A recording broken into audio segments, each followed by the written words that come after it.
Good morning, all. Good morning, Lois. Morning, Sam. Dan. Dan.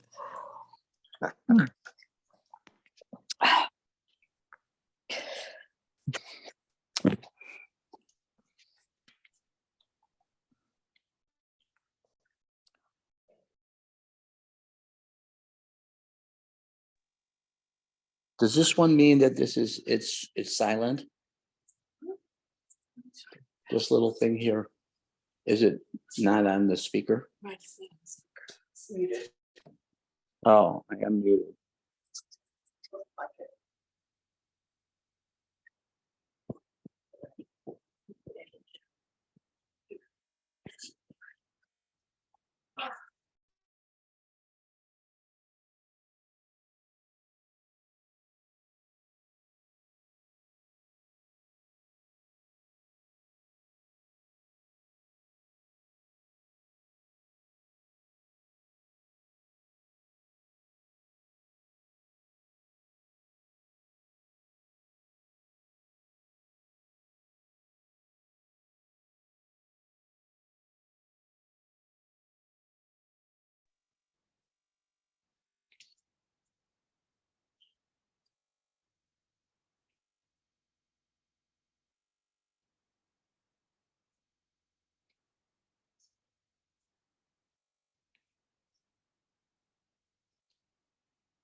Hi, sorry, I didn't have audio there for a second. Good morning, Rabbi. Good Morning, morning. Rabbi. Good morning, Lois. Good morning, Sam. All right, I'm going to share my screen.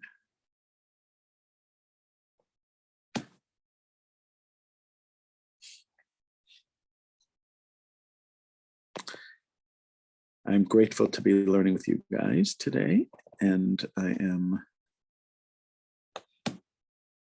grateful for Zoom.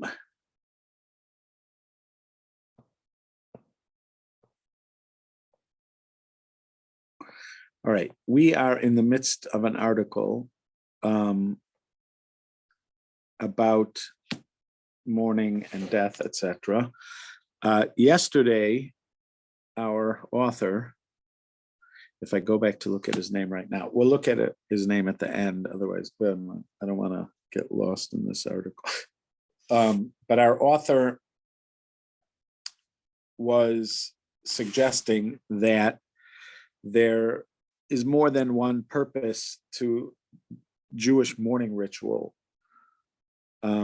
One is to sort of guide us in an encounter with a death, to allow us to experience what is important for us to experience, which he characterized as a sense of shock and maybe even horror at the notion of the death initially. And then What were you saying? Class has just started. Yeah.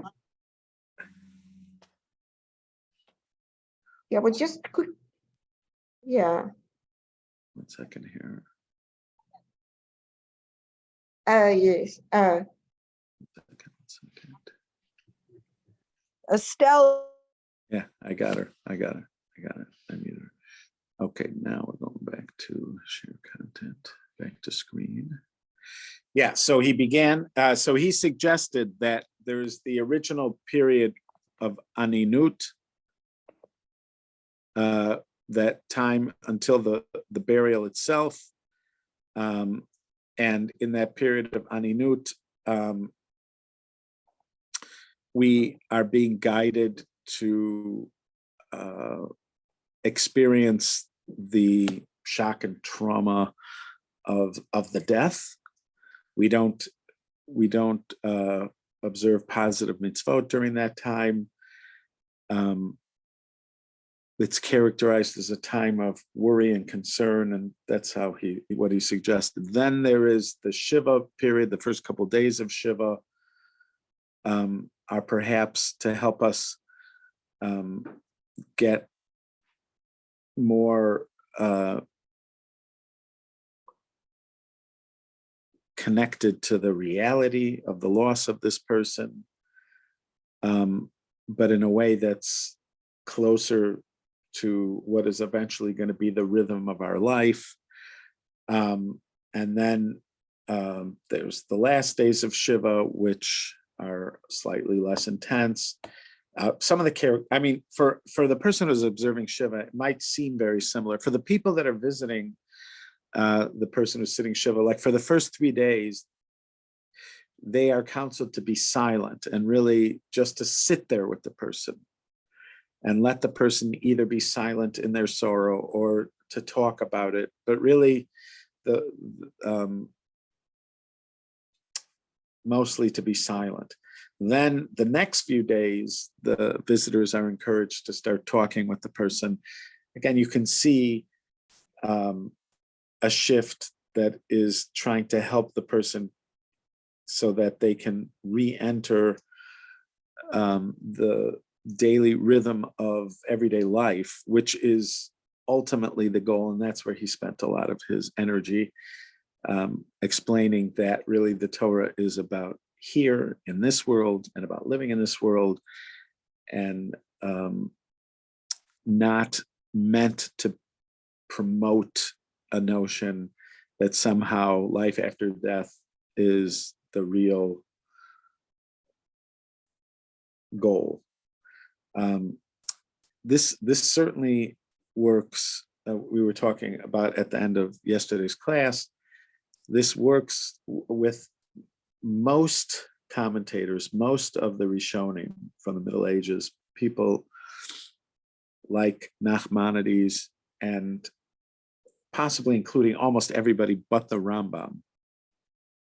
It's hard to know exactly for some people if they might agree with the Rambam, but for most of the commentaries, the goal is body and soul back together in some kind of worldly existence that might be similar to what we have now. Obviously, I mean, it would be, I don't know what it would look like, but he might argue that it's some kind of extension of what we're living in now.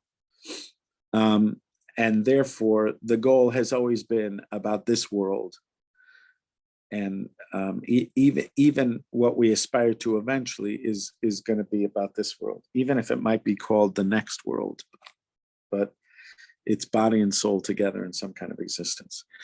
But certainly, we who are alive in this place, which we call this world, are meant to think of this world as our goal, making the most of our existence here and not pining away for any other place or circumstance. And so ultimately, that's what you need to get back to.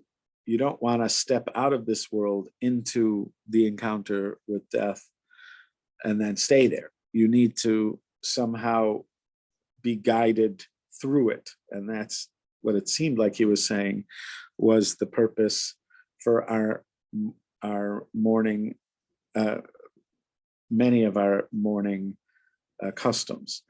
So you have the kind of grades of mourning that begin with the hearing about the death, then there's the burial, then there's Shiva, then there's eventually the rest of what is the month, which is called Shloshim, and then if it's a parent, you have the rest of the year. Obviously, these days take up part of the month, and these days take up part of the year. And each one of those is a stage of mourning, which we need and we're guided to make best use of, but eventually we're going to move on to something else and eventually back into what is the rather regular rhythm of life. So that was the point yesterday. So, and again, we're doing this because mitzvah 37, according to the Rambam, is the mitzvah, besides the mitzvah for Kohanim to bury their close relatives, it's also the mitzvah of mourning for our close relatives, mitzvah number 37. Rabbi, I just have Yeah. one question I'm confused about. If, God forbid, a person's an ananus, that's what you call it? Ananus? What? What's the condition before the person's been buried? You're an anan? An onain. Onain. Onanus. Yeah. Let's say I want to put on tefillin. Can I? No. He I'm not- quoted from, you cannot. We don't let him. I mean, what can you do? I mean, if the guy's, you can't throw him in jail, but no, he cannot. What's the question?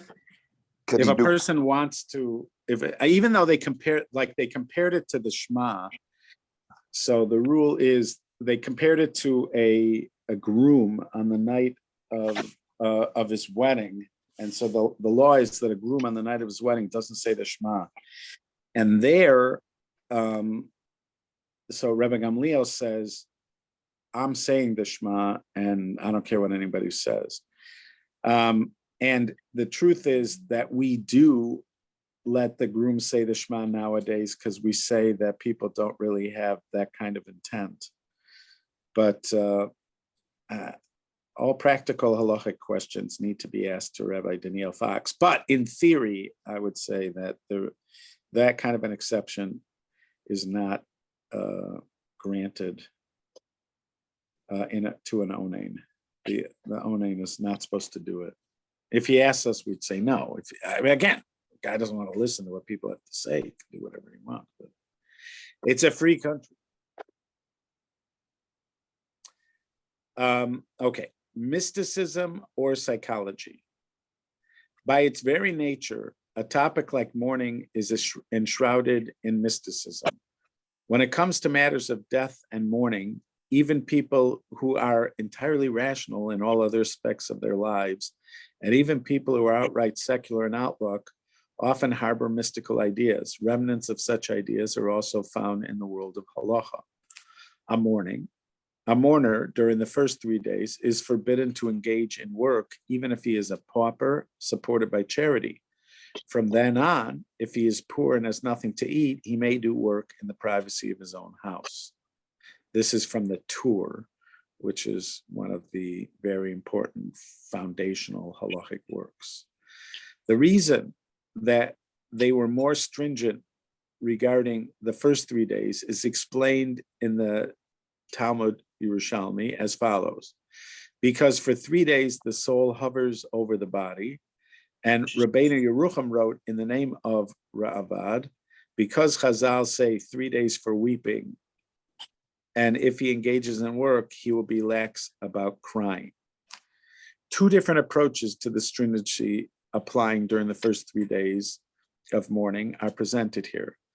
Does the stringency flow naturally from internal halachic reasoning, or is this an instance where mystical ideas have intermingled? There is an important law regarding mourning which strongly suggests that the mourning laws should not be interpreted as stemming from mystical concepts. We refer here to the laws governing the delayed news of death. If someone received news that a relative of his had died, if the news arrived within 30 days of the day of the death, even on the 30th day itself, this is considered a brief delay, and he must observe 7 days of mourning from the day that the news arrived. He rents his garment and counts 30 days for the prohibition against cutting his hair and other matters. So he'd count 30 days from when he heard.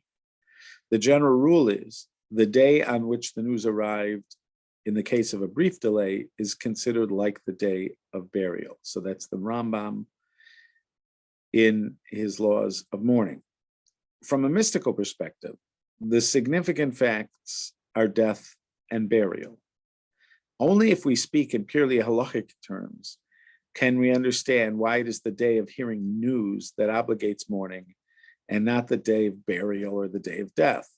The mourning laws are anchored in deep psychological principles, as we've explained, and so the significant point in time is the day on which the news arrived and not the day on which some mystical event took place. This is what he is suggesting. Again, he doesn't seem to be a mystic, but he is suggesting that that law, that you begin your morning not based on what actually happened to the soul of this person, that the soul left the body. It was if it was related to what he's calling the mystical notion, which seems to be the reality of the soul, the experience of the soul. So if morning is responding to the experience of the soul, then it should not have anything to do with when the mourner heard about it. It should all have to do with what stage the soul is in at that moment. So for instance, if the first 3 days of Shiva are of a particular character because the soul is hovering at that stage, that means my actions here on earth as the mourner are paralleling or in some way responding to the circumstances of the soul of the departed. That's what I'm assuming. That's what he means by mystical. In other words, my behavior is somehow responding to the circumstances of the soul. So if that's the case, then the fact that I should start sitting Shiva when I hear about it, me, the mourner, when I hear about it, doesn't make sense, because when I hear about it, has nothing to do with what stage the soul of the departed is in. If I'm meant to be, I would have to just catch up, find out what stage the soul's in and start acting accordingly in a way that will best help the soul at the particular stage it's in. But they don't ask for that. They make it all about the mourner. So he wants to suggest that would mean that it's responding to the psychological state of the mourner, helping to guide the mourner through his encounter with death. So mystical would be responding to the state of the soul, and psychological would be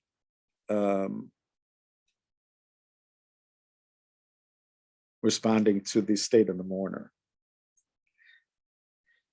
It should be emphasized that we are not dealing here with compensation for missing mourning, but rather primary mourning itself. A person does not require the status of mourner, does not acquire the status of mourner until he becomes aware of the death of his relative. This is clear, implicit in different law as well. If a person was unaware that a relative of his died, there's no obligation to inform him, not even if the deceased was the person's father or mother. It has been, yeah, that's what I know. This is Shulchan Aruch Yeridea. It has been said of this: he who utters a slander is a fool. It is permissible to invite him to a wedding feast or to any other joyous occasion, since he does not know. So this would mean, for instance, let's say there's a wedding about to happen, and you find out that this person had an estranged, let's just, for the sake of this, making it easy, he had an estranged relative, an estranged brother. He hasn't seen this brother in 20 years. He has nothing to do with the brother. You just found out that his brother had passed away, let's say a month ago. His brother passed away. Now, it sounds like from here that, and let's say he is about to go on a vacation, or he's about to, there's a wedding he's supposed to go to. Now, if he's a mourner, he's not going to be able to do either of those. And especially it's a mitzvah for him to attend a wedding. So you're not only not obliged to tell him about it, but you could even invite him to a wedding he doesn't even know about, even though you know that information that when he hears it is going to cause him to be a mourner. But since he doesn't know it yet, you have no obligation to tell him, and you could invite him. Let's say your kid's getting married, you could invite him to your kid's wedding, says the Shulchan Aruch. This ruling, originating among the Ashkenazic poskim, will not surprise anyone familiar with Polish culture. There is nevertheless one exceptional element. Now he says Shulchan Aruch Yoredeya. I don't know. Maybe he's saying that this is the Ramah. I just want to see for 1 second here what's going to happen if they take us here. No, this is the regular Shulchan Aruch.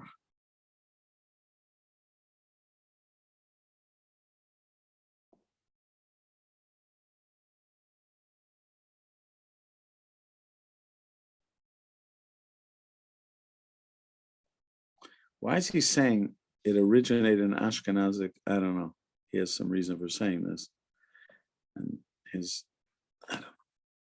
The ruling originating among the Ashkenazic poskim will not surprise anybody familiar with Polish culture. There is nevertheless one exceptional element. Why is it permissible to invite such a person to a celebratory meal? May one invite a person to participate in a meal where non-kosher food will be served, as long as the guest remains unaware of what he's eating? Just because he doesn't know it, why should you be able to do it? He's making a comparison to non-kosher food. This guy doesn't know the food's not kosher. He started eating the food. Are you allowed to invite him to eat more of it? This halacha forces us to the conclusion that the laws of mourning do not apply to a person until he's received the news of his relative's death. The mourning practices observed in a case of delayed notification do not compensate for the mourner's not having observed the rites of mourning when he didn't know and he was a mourner. On the contrary, before he received the notification, he was not yet a mourner. Receiving the news is what activates a period of mourning. Magic and mysticism are pushed aside here by psychology. Okay, so that's this gentleman's opinion. I'm sure there's many Hasidic people that would not be thrilled with that. But anyways, his name is Rabbi Chaim Navon, and he is writing here on Etzion at what I virtual Beit Midrash Yeshivat Har Etzion. So, and again, the reason we were looking at this is because we just wanted a little something deeper about the laws of mourning. Okay, I hope that was useful. It's just a sampling. This is not the only thing. It's just a sampling. So look at it. Okay. Okay. But I have a question. It's on off mute. We can hear you. Okay. Yeah. You have a question, Sharon? Don't our prayers, when the person is, has died, don't our prayers help elevate the soul to a higher level? Yeah. So I think even though he's not giving very much time to what he would call the mystical side of it, but the fact that he brought it all up at all means that he acknowledges that there is a mystical side to this, and certainly he even did quote that part that the soul is hovering during the first 3 days, and that's why there's a different kind of mourning, and that's mentioned. It's mentioned in the work of medieval scholars. It's not, from like 1,000 years ago. It's not just something from some popular book of today. So it's certainly very much a part of the theology of what we're doing. I guess what he's saying is that when you get to the actual practices themselves, first and foremost, they are there to guide a person through the experience of mourning. That I don't want to put words in his mouth. I would say, in answer to your thing, if it was me who was writing this, I would say that there are many levels of mystical opportunities in the customs of mourning. And there may be all sorts of customs that are specifically mystical in their origin, but the primary halachic structure for this he is making the argument. The primary reason we do it is to guide the mourner themselves through the process of mourning, to get them from the original shock of the death of that person to the point where they can re-enter society in a healthy way and go back to every life details of life. And so that's the primary reason for the structure. Yes, mystics tell us and that there's all sorts of opportunities to help the soul, but they aren't the primary reason for the structure for mourning. But They're by a field withholding, mourning. I'm sorry, by withholding the information from the mourner, you don't allow them then to help the soul of their departed person to ascend. Right. So he's saying that since our primary concern is the mourner, not the soul, our primary concern is the mourner. Right. So if I mean, obviously it's a judgment of the person themselves, but if you think that in your estimation, it would be better for the mourner, then you don't have a mitzvah to tell him. That's what he's saying. And by the way, the source of it that he's quoting is the Shulchan Aruch. And I don't know why he said Polish, because Polish would be the Ramosha Isserlish, but it didn't look there like that was from Ramosha Isserlish. It looked like it's from Rabbi Yosef Karo. But both of them were well versed in mystical lore. I mean, the Rabbi Yosef Karo himself, very well versed in mysticism. And so if he's the one who's saying it, it's not like he wrote there is no mitzvah to tell the person. So clearly, and I guess this is part of this person's point, which is that it's not a mitzvah. It is not a mitzvah for us to help the soul along its course. It could be argued that the soul doesn't need us to, even when it says that we help the soul by doing this and this, it's possible that most of that is also for our own benefit, because we want to continue to give and feel connected to the person who passed away. So it's useful for us to think that there's still something that we can do to help the soul, but it could be it's negligible, from this perspective. It could be that the soul doesn't really need it. And most of the purpose of the mourning ritual is to help the mourner, not necessarily help the soul. But I agree with you. If you're in a Hasidic or Sephardic Shiva house, a lot of attention is being paid to the soul and helping the soul along the way.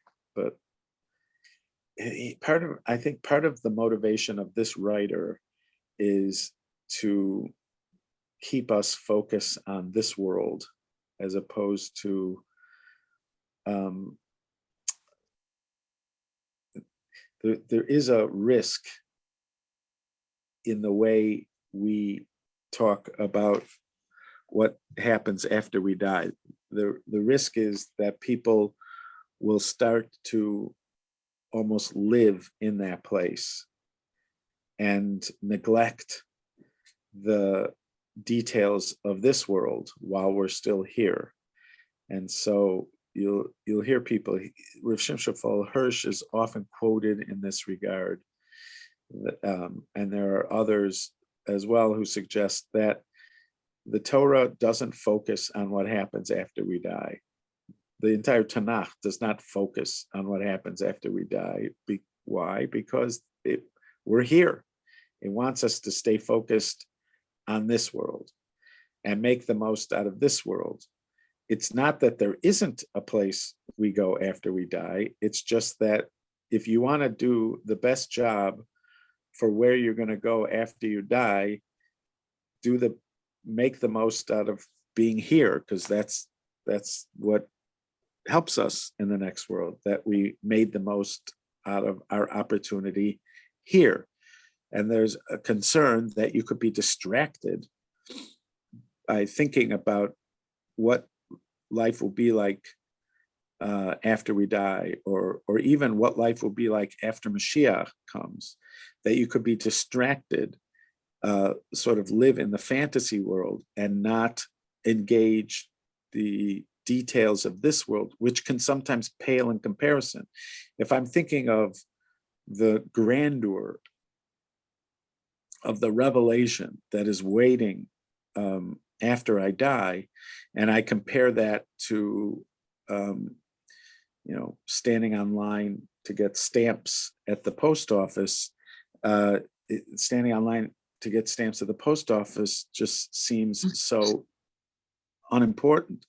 And I may not do that. I may decide that it's not worth standing online to get stamps at the post office because it's so unimportant. And when really getting stamps at the post office was the best use of that moment. That was something I actually needed.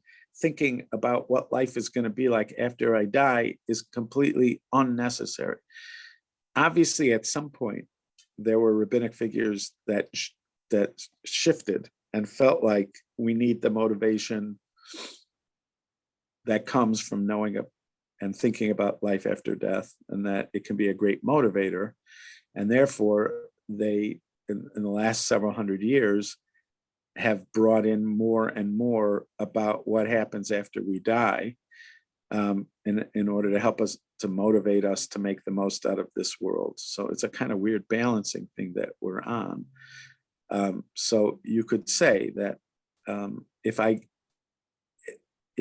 have like a little bit of a sense that I'm helping the soul, that could be useful. If it's still all about helping the soul, because at some point you could ignore everyday life and just spend your life doing everything you can to help that soul. Let's say you got helping the soul. Let's say you got it. Let's say you got it in your mind that, which wouldn't be, it's not a ridiculous thought, but let's say the thought entered your mind that you should spend the rest of your life doing things in the memory of the person who passed away. Because if you do things in the memory of the person who passed away, it's like they're still influencing the world through you. You're like a vehicle for them. Is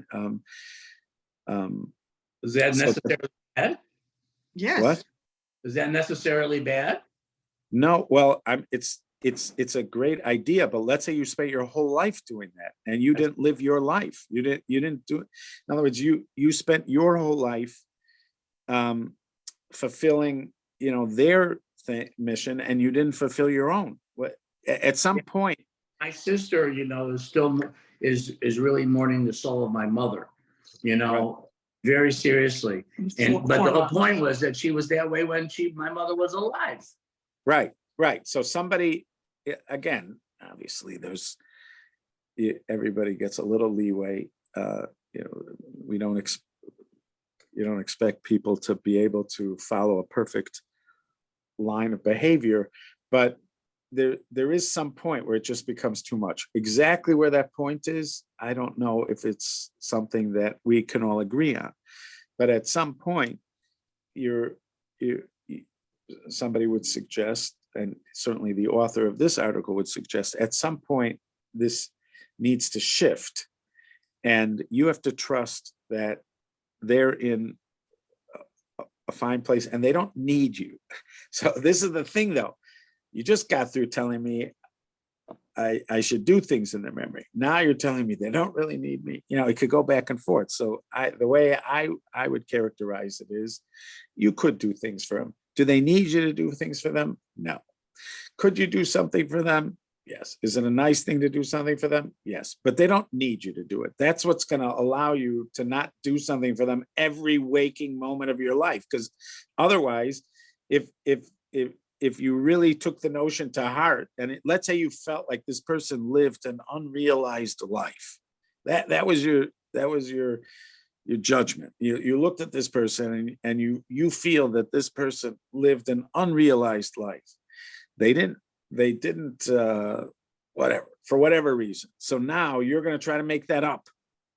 and the way you're going to make it up is you're going to be an agent for them, and their everything you do is going to be on their behalf, and then you're going to go out and try to do all these incredible things in the world, cure diseases, and the cure is going to be named after them, and you're going to say you were motivated to cure all these diseases because of their memory, and then it'll be like they cured all these people, and that's what's going to happen. You're going to move from one thing to another to another. So, and at some point, a wise friend might say to you, "You need to let go."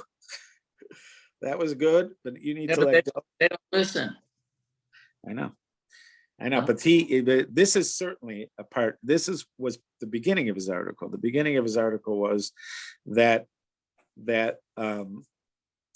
you have two things here. You're being guided on how to mourn, but then you're also being given a limit. Right. Shiva is 7 days. Called striking a balance. After Shiva, we now move on. It's called striking a balance. Right. But it's the kind of thing where they don't necessarily give us a clear guide on how to let go. And that's very possibly because there isn't one. No, But, and that's the kind It's an maybe that's individual. yeah, it could be going on for, what do you call it, decades, the person. right. But a wise friend, You can't stop something that's been going on for decades. right. But if a wise friend may be able to nudge somebody where it hasn't been going on for decades, but they're sort of stuck in it. But part of what they might have to say is, at some point, I know we told you that they need you, but that was only because you needed to hear that in the beginning. They don't really need you that much. It's nice that you did it for them, but they'll be okay. Hashem But loves them. Rabbi, as long, if you're curing a disease, I don't care whose name you're curing it in, you're curing the disease. I And know. If it was the motivation, yeah, if that was the spur for your doing it, and, Yeah. I should go on. and it I agree. still I agree. accrues to you, whether you think it does or not. I agree.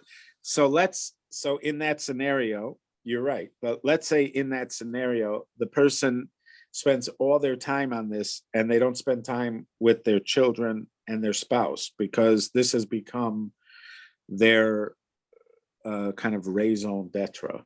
And they're motivated to do this because, this loved one passed away, and they need to help the soul of the loved one. But as they're doing all of this, they're neglecting their living children and their spouse, and maybe other things that may have been fulfilling for them, but they've given it all up in order to pursue this thing. I agree, but you could come up with scenarios where you recognize where somebody's going to have to, the organization Mothers Against Drunk Driving was started by, I believe she was a single mother whose only daughter was killed by a drunk driver. So she was able to channel her suffering and her mourning into something that transformed the lives of many people. It's a wonderful thing. But again, we could see that there could be at some point where somebody would counsel the person, okay, you did that, but now you need to move on and into stuff that is a realization of what you imagine is your purpose. Sometimes we don't know what our purpose is, so we're thankful to have something that presents itself as purposeful. But let's say you do know, because you're married and you have a spouse and you're neglecting your spouse or your children or your community or your friends or other people that rely on you, and you're neglecting them because you're all focused on that thing. So it's at some point he is suggesting something a little bigger, more philosophical, which is that you're sort of living in the world that's not here. If you're living with the person who's passed away, if you're living their reality, you're not here. You at some point need to let go of their reality, because their reality is not here. Your reality is not. It has to be here, not there. So at some point, you're going to have to let go to some degree. But again, I agree with you. You could come up with all sorts of scenarios. There might be some times when we would encourage it and sometimes when we would discourage it. But there's a general point. His general point was that if you look at the structure, yes, there is all sorts of mystical things, but at some point, you're going to have to move back into this world. And this world is the world of buying stamps at the post office and not imagining the realities of a soul in some levels of its existence. Well, Something like out of curiosity, is it just that specific to mourning? What would you say about a person who wants to spend his life in the elevated spheres? And that's how Shimon Bar Yochai type. Okay, he wants to do that, and people speak. He's living in this other world. Maybe that's not such a good idea. Maybe it's not so good to be studying the Beis Midrash 24 hours a day. Your kids, your wife, your livelihood. I would say that even the Gemara thinks you're right for most people. The Gemara thinks you're right, I think, for most people. The Gemara said they also also beyond. Many people tried it, but it didn't work. So I think that the question is there an option for exceptions? I think, but I think most people would agree with you that even that is wrong. Even Rabbi Akiva.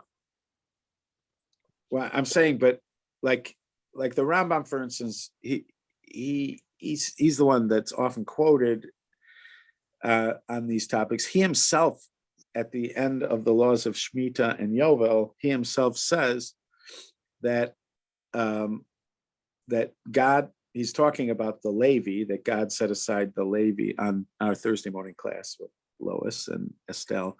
We're just studying this subject, but God essentially, he set aside a tribe that is not going to be their work is not going to be of the land, but they're going to be devoted to a service of God, the tribe of Levi, and because of that, they get the tithes. And but the Rambam says that it's not just the tribe of Levi that this is available to; it's available to anybody who wants to give up, whose heart sort of directs him to. I'll read it to you here. 1 second. Might as well read it. So it's the Rambam, and he picks his words very carefully. Not going to misquote it. So halacha, Mishnah Torah.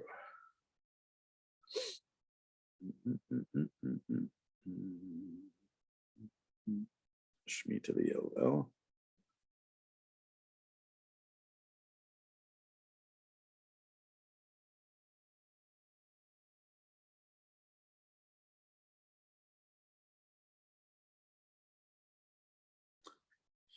Not only the tribe of Levi, but any one of the inhabitants of the world, sounds like it's not even Jews, any one of the inhabitants of the world whose spirit generously motivates him and he understands with his wisdom to set himself aside and stand before God to serve him and to minister him and to know God, proceeding justly as God made him, removing from his neck the yoke of the many reckonings which people seek.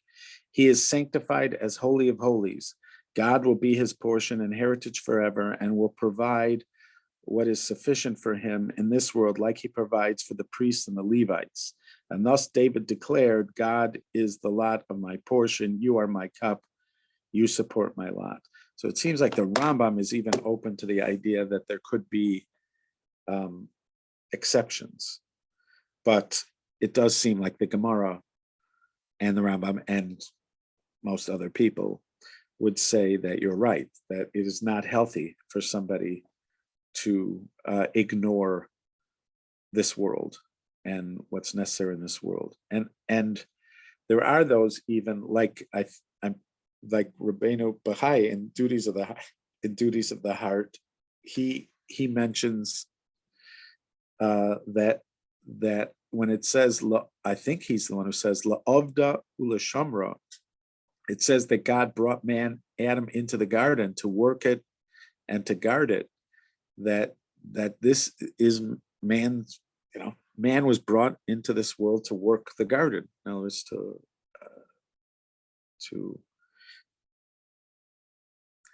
it's a part of man's mission.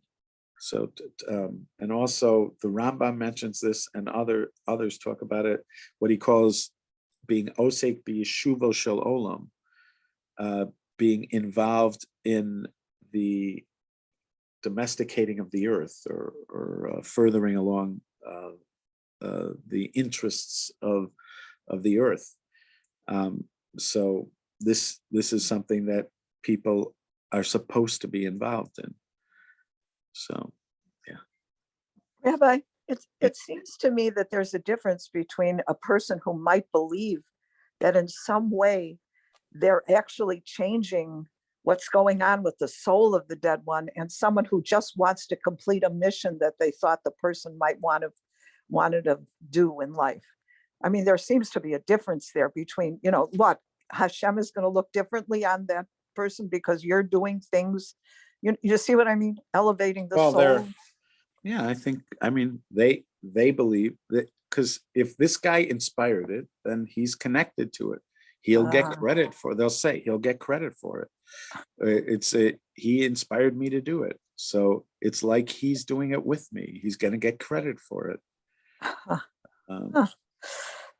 Okay. Obviously, there are people, believe me, this is motivating a lot of people. There's a lot of people who are, at least they talk like that when they're first dedicating to these things, that they believe that, especially if I've heard it of parents who feel like their kids, or children who think their parents did not live a fully realized life, in quotations. They think they messed up or they had a crummy life. So there are people who then feel it's their responsibility because this person doesn't have, in their estimation, they don't have much to show for themselves. So they're going to make that up by giving them like a second life, as it were, because they're going to be inspired. Let's say, in their mind, let's say you are inspired to do something for the public, like you build a boys, what do they call those? A boys club. You build a boys club in an underprivileged neighborhood, and you're motivated to do it for that person, and you do it in their name. Now, and then what you're imagining is every act of chesed that comes out of that boys club is going to be attributed to the person who inspired you. There's people that are, I guess, yeah, I see. I just think there's a difference between changing what's up there and changing what's down here. I could be. But you will hear a lot of people motivating people and who are themselves motivated based on that idea. And there's a logic to it. I don't know how things work for sure. No, we don't. There is a logic to it, but even that could be, you could get into trouble with that. Yeah, like if there's no one to say Kaddish for someone, is that deleterious to their soul? Right, I know. And that, by the way, I have heard people say that, who lament that they have no Kaddish, they call it. Yeah. I tried to say, I don't think, you have so much, there's so much happening, so much good that you've done, and that stands in your stead, and not having somebody to say Kaddish is not, but they won't even hear it. And you can always pay someone. Yes, I know they do, but they realize that too. But for some reason, I don't know. That's a very Jewish thing, that Kaddish, my Kaddish. He's my Kaddish. Kaddishal. No, that's how yeah. I heard it. Kaddishal. Yeah. Yeah. Right. Yeah. That, Okie dokie. thank you. Thank you. We'll Thank you, Rabbi. We will move on from this. Mañana. Mañana. Be'ezrat Hashem yitbarach shemo. All right. See you all, guys. Bye-bye, everyone. Thank you, bye. Bye-bye.